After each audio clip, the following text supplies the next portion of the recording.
Yesterday, Kamala Harris gave her first sit-down interview of the campaign season, with the election now just weeks away.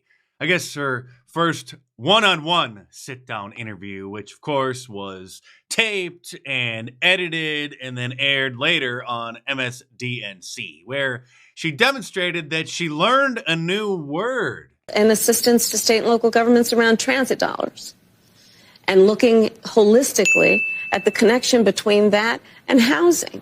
And looking holistically at the incentives we in the federal government can create for local and state governments to actually engage in planning in a holistic manner that includes prioritizing affordable housing. Just a few days ago, that fake journalist was on Bill Maher's show where she said that Kamala doesn't need to explain what her plans are because she has no plans.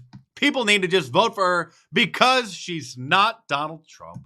Sir, are you going to vote for Donald Trump? No, I'm not. Kamala I just said I'm not going to vote for her. Harris is not running for perfect. She's running against Trump. We have two choices. And so there are some things you might not know her answer to.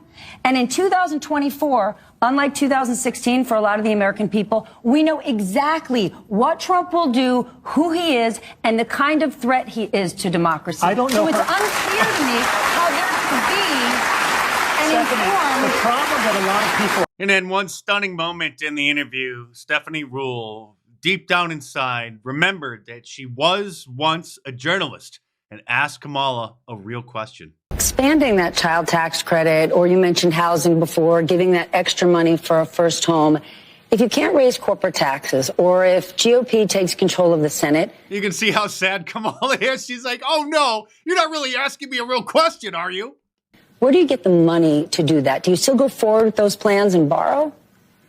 Well, but we're going to have to raise corporate taxes, and we're going to have to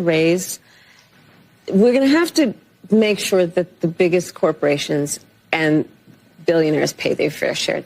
They always pay their fair share. They pay more than enough. And if Kamala wins and then raises their taxes, then, of course, the price of ordinary goods are going to be skyrocketing because the corporations are just going to raise their prices to make up for the higher taxes. The way to lower prices for everything is to get the government to stop wasting our tax dollars on tens of millions of illegal aliens, giving them housing, giving them flights into our country, giving them room and board and education and healthcare and everything. That's why there's a housing crisis. That's why there's an inflation crisis. That's why the cost of everything has skyrocketed.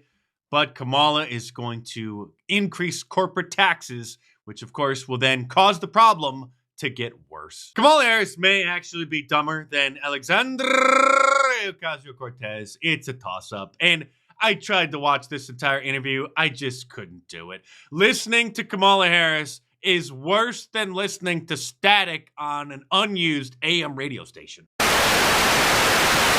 And after the increasingly embarrassing interview, the artificial journalists went on air to defend Kamala's word salads, non-answers, and avoidance. One could watch that and say, well, she didn't give a clear, direct answer. That's okay, because we are not talking about clear or direct issues. She doesn't need to give a clear, direct answer. She just needs to say that she's going to make everything better. But despite the 24/7 gaslighting, things aren't looking very well for the Democrats with their amazing, most qualified candidate ever. The spate of polls that came out yesterday, Quinnipiac, our CNN polling, the Gallup poll indicators right now, the nervous campaign this morning is the Harris campaign. They're not where they need to be with young voters. They're not where they need to be with voters of color, working class voters. They're not achieving the margins that they need that Joe Biden was getting in 2020. And Trump's base is immovable. And right now, his administration and him personally are more popular than they have ever been. Do you have any more good news for us? CNN's senior pollster is one of the most fascinating dynamics throughout this presidential campaign. We have spoken about Kamala Harris's popularity and how it has taken off, right? So because the liberal media is working overtime to try to paint her as the savior of America. We know. So this is the net favorability rating. And look, Harris is more popular than Donald Trump, right? If we're looking across an average of polls, Harris's net favorability is plus 1 point in positive territory. Donald Trump is still in negative territory when it comes to his net favorability. Wait for it. At minus 9 points. You'd look at this and you'd say to yourself, oh, Kamala Harris should be well ahead in this race. But that CNN poll out yesterday had Harris up by just a point. The Quinnipiac University poll that was out yesterday showed something very similar. All right, so Donald Trump, personally, not very beloved, right? This is something we've heard from a lot of his supporters, that maybe they don't love him personally, but they like the job that he did as president. So we talk about popularity. We're often talking about favorability ratings, but how about approval ratings? How about approval ratings thinking that he did a good job in his presidency? I think people confuse that often. I think people confuse it very often. Look at this. Think his presidency was a success. Donald Trump, 51%, the majority think his presidency was a success, despite his personal popularity being meh.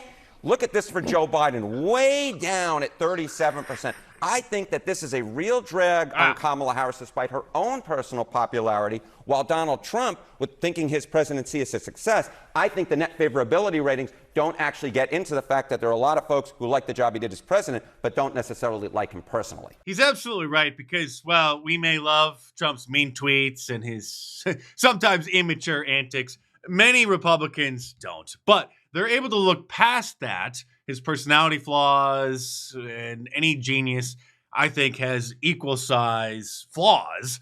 And Donald Trump's are quite obvious.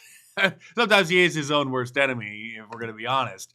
But many Republicans are obviously able to look past that and just look at the policies and understand that things were way better under Trump and will be way better again if he's reelected. And speaking of polls, a new poll shows that Taylor Swift endorsing Kamala Harris, since she's now a big political icon. She felt the need to speak out to save America.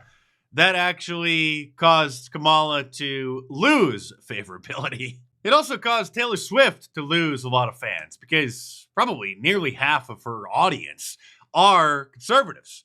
Like these girls who are using a clip from one of her songs to then merge it with another one to send Taylor and America a message.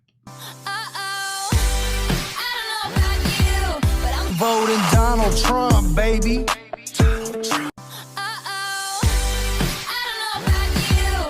Voting Donald Trump, baby.